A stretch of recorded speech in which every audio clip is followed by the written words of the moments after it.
In this presentation, we're going to look at confidence intervals for proportions. So let's look at a motivating example. In a study of 400 households in a suburb of a large city, 240 responded that they have digital television. So what we're asked to do is compute the 95% confidence interval for the proportion of all suburban residents that have digital television.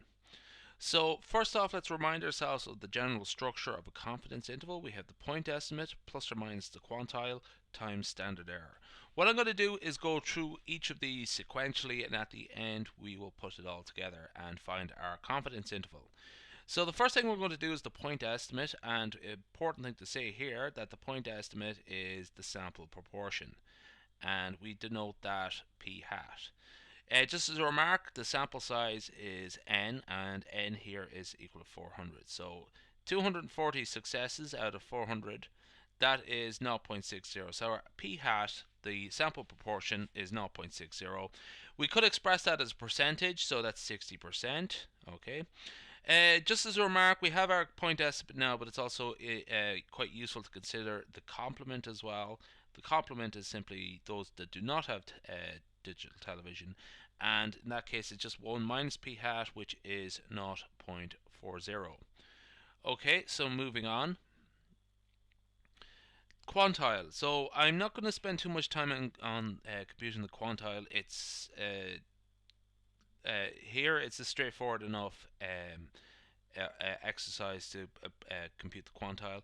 We have a large sample, and we're going to use the standard normal distribution, also known as the Z distribution, and the quantile depends on the required confidence level.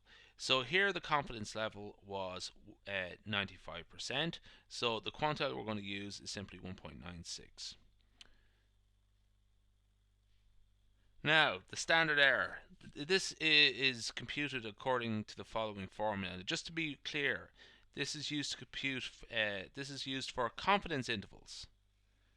Okay, for proportions. That's an important statement there. It includes the sample proportion there, p hat, and as a term in that calculation. The reason I mention that is that it is different from the one used for hypothesis testing.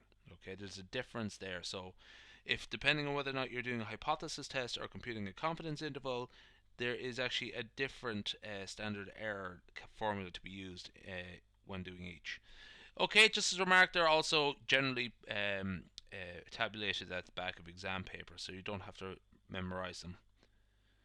In this case, though, what we're going to do is a standard error of p hat. So we have p hat is 0.60. 1 minus p hat is 0.4. The sample size is n, and we get the square root of that.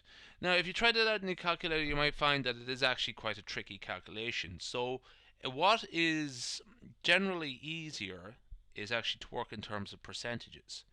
What you have to do there first off is just remember that the complement is 100 minus p hat when you're talking in terms of percentages.